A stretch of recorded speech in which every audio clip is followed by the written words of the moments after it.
Hello. आज के इस वीडियो में मैं आप सभी को बताऊंगा कि भिन्न क्या होती है। भिन्न जिसे इंग्लिश में फ्रैक्शन कहते हैं, ठीक है। तो वो क्या होती है, ठीक है। तो इसको ना समझने के लिए हम सबसे पहले ये जानते हैं कि जैसे मान लीजिए कि ये एक वृत्त है, ठीक है। एक कोई भी वस्तु है, ठीक है। इसको 4 बराबर भागों में बांटते हैं, ठीक है। तो ये जो 4 बराबर भागों में बटा, ठीक है ना, तो इसे क्या हम करते हैं ना कि ये वास्तव में पहले क्या था, एक भाग था, ठीक है। एक पूरा था यानी पूर्ण संख्या था। अब अगर हम ये काम करें कि ये वाला जो भाग है वो हम किसी को दे दें, ठीक है ना, तो हमारे पास टोटल 1 2 3 4 भाग था, यानी कि 1 कह लें या 4/4 कह लें, ठीक है। यानी कि टोटल इतना भाग था, उसमें से एक भाग हम किसी को दे दिए, ठीक है। तो दिए कितना, 1/4। तो अब हमारे पास बचा कितना, तो 3/4। तो इस प्रकार जो पूर्ण संख्या से बनती है उसे हमें क्या कहते हैं, भिन्न।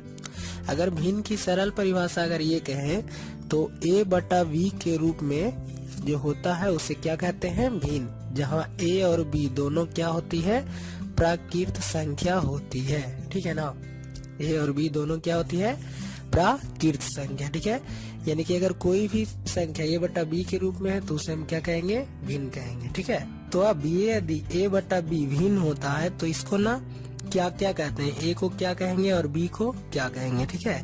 तो a को हम लोग कहते हैं अंश, ठीक है, और b को कहते हैं हर, ठीक है। अगर इंग्लिश में बात करें तो इसे कहते हैं न्यूमरेटर और इसे कहते हैं डिनोमिनेटर, ठीक है।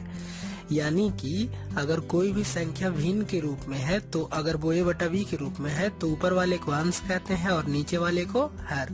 मतलब कि अगर हम ये ले 3/4 तो 3 हमारा अंश हुआ और 4 हमारा हर हुआ, ठीक है। यानी कि 3 न्यूमरेटर हुआ और 4 डिनोमिनेटर, ठीक है। तो इस प्रकार हम पहचानते हैं भिन्न को, ठीक है। तो अब ना समझते हैं कि भिन्न के कितने प्रकार होते हैं और कौन कौन उसे कैसे पहचानेंगे, ठीक है। तो आइए समझते हैं अब भिन्न के प्रकार यानी कि काइंड्स ऑफ फ्रैक्शन, यानी कि भिन्न कितने प्रकार के होते हैं। तो पहला जो हमारा होता है वो होता है उचित भिन्न, ठीक है। उचित भिन्न जिसे इंग्लिश में कहते हैं प्रॉपर फ्रैक्शन। अब ये प्रॉपर फ्रैक्शन क्या होता है, तो जैसे कि हम देखते हैं कि भिन्न कोई भी भिन्न a/b के रूप में होती है, ठीक है। तो अब a/b के रूप में होती है तो हो सकता है कि a b से बड़ा हो या फिर a b से छोटा हो, ठीक है ना। यानी कि अंश हर से बड़ा हो या अंश हर से छोटा हो। तो इसी प्रकार पे हम बांटते हैं क्या इसे, उचित भिन्न, विषम भिन्न और मिश्र भिन्न में, ठीक है ना। तो हम पहले समझते हैं उचित भिन्न क्या होता है। तो उचित भिन्न का परिभाषा होता है कि वैसा भिन्न जिसका अंश हर से छोटा होता है उसे उचित भिन्न कहते हैं।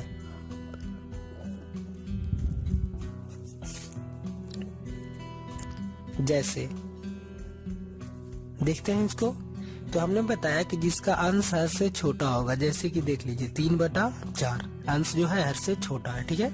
आप कुछ भी लिख सकते हो, 5/9, ठीक है, 8/12, ठीक है। इट इज यानी कि ऐसे बहुत से हम उदाहरण दे सकते हैं। सिर्फ इस बात का ध्यान रखना है कि हमारा जो अंश होना चाहिए यानी ऊपर वाला होना चाहिए वो नीचे वाले से छोटा होना चाहिए, ठीक है। अगर वो ऐसा होता है तो उसे हम कहेंगे उचित भिन्न यानी कि प्रॉपर फ्रैक्शन, ठीक है। अब समझते हैं दूसरे वाले को, दूसरे वाले यानी कि विषम भिन्न को।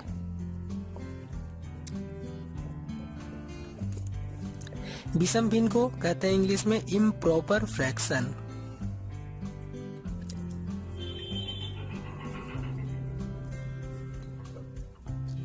अब ये इम्प्रॉपर फ्रैक्शन क्या होता है, ठीक है। तो ठीक उचित भिन्न का उल्टा होता है विषम भिन्न, ठीक है। यानी कि वैसा भिन्न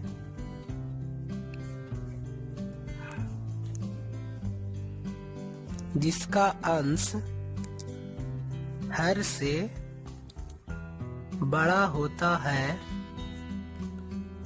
उसे विषम भिन्न कहते हैं।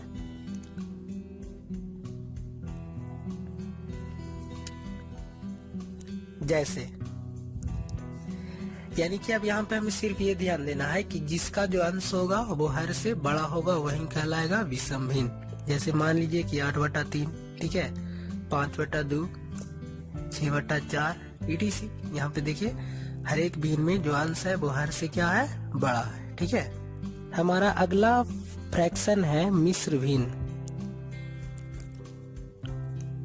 अर्थात मिक्स्ड फ्रैक्शन।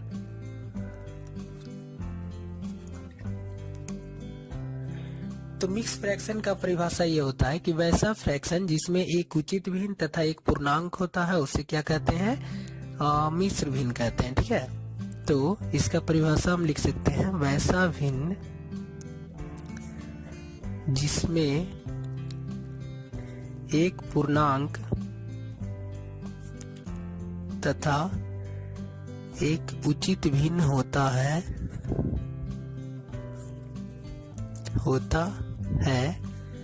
उसे मिश्र भिन्न कहते हैं।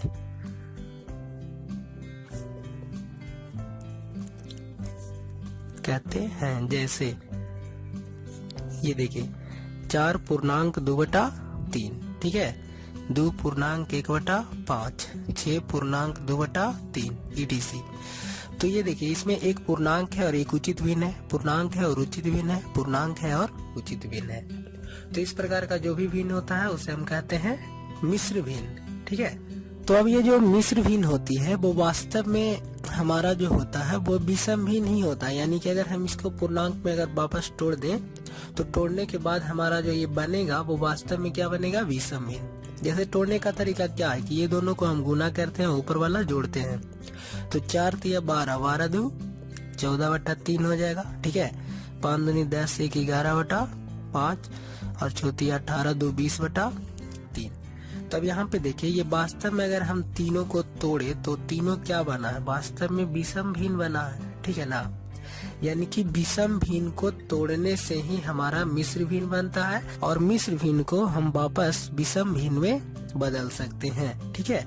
तो अब सोचिए कि इसको फिर वापस तोड़ते हैं, ठीक है। तोड़ने का तरीका आप लोग जानते हो कि 3 से हम 14 में भागा देंगे, ठीक है। तो 3 × 12 लगेगा, ठीक है। हमारा कितना शेष बच जाएगा, 2 शेष ऊपर लिखा था, 3 नीचे का नीचे, ठीक है। फिर से वही काम करेंगे, 5 से देंगे 11 में भागा, यानी कि इसे इस तरीके से समझते हैं अगर कि 5 से अगर 11 में भाग देंगे, ठीक है, तो 5 दूनी 10 लगेगा, ठीक है, 1 बच जाएगा।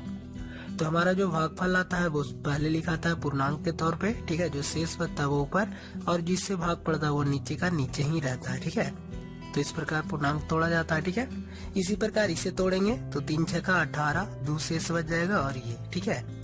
कहने का मतलब कि मिश्र भिन्न को हम बदल सकते हैं विषम भिन्न में और विषम भिन्न को बदल सकते हैं हम मिश्र भिन्न में, ठीक है। तो अगला जो होता है हमारा वो होता है दशमलव भिन्न यानी कि डेसिमल फ्रैक्शन, ठीक है ना। तो डेसिमल फ्रैक्शन क्या होता है, तो इसका परिभाषा ये होता है कि वैसा भिन्न जिसका हर 10, 100, 1000, ठीक है, इसी प्रकार रहे तो उसे हम क्या कहते हैं, दशमलव भिन्न कहते हैं, ठीक है ना। तो वैसा भिन्न जिसका हर 10, 100, 1000 इत्यादि रहे तो उसे दशमलव भिन्न कहते हैं। जैसे 5/100,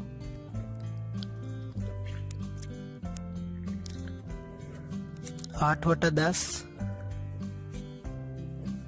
208/1000।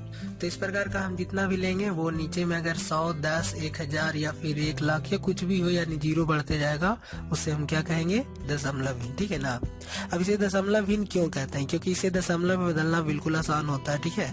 अगर हमें 5 में 100 से भाग देनी हो तो हम जानते हैं कि हमें कुछ करना नहीं है, फिर सिर्फ दशमलव को क्या करना है। जैसे देखिए यहाँ पे 1 पे 2 0 से भाग पड़ रहा है तो दशमलव 2 अंक आएगा बाएं की ओर, ठीक है। यानी 5 यहाँ था, 2 अंक आएगा तो 1 अंक और 1 0 देके यहाँ पे दशमलव आ जाएगा, ठीक है। दशमलव के पहले 0 दे सकते हैं या नहीं दे सकते हैं, कोई भी फर्क नहीं पड़ता, ठीक है। उसी प्रकार अगर 8/10 है तो यहाँ पे 1 0 से भाग पड़ रहा है, 1 पर 1 0 से तो 0.1 अंक आएगा, यानी कि 8 से पहले। ठीक है, ठीक इसी प्रकार यहाँ 1 पर 3 जीरो से भाग पड़ रहा तो 0.3 अंक इधर आएगा, यानी 1 2 3, 2 से पहले दशमलव आ जाएगा। ठीक है, यानी इतना। ठीक है, तो इस प्रकार हम क्या करते हैं कि ये जितने भी दशमलव भिन्न है उसको आसानी से दशमलव भिन्न में बदल सकते हैं। ठीक इसका उल्टा भी हम कर सकते हैं, जैसे कि अगर कोई संख्या दी हुई हो, जैसे कि 2.5 और इससे दशमलव भिन्न में बदलना हो तो हम किस तरह करेंगे।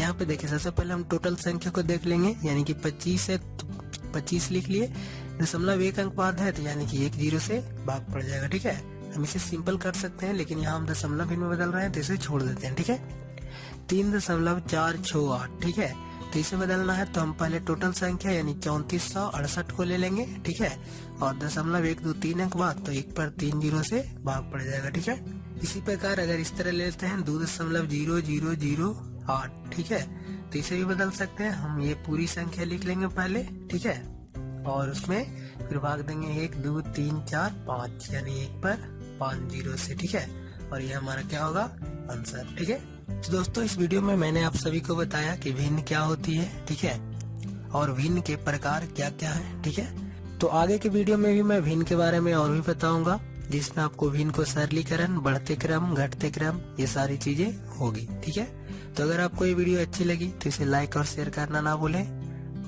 हमारे चैनल को सब्सक्राइब करें ताकि आगे आने वाली वीडियो आपको सही समय पर मिल जाए। ठीक है, थैंक यू।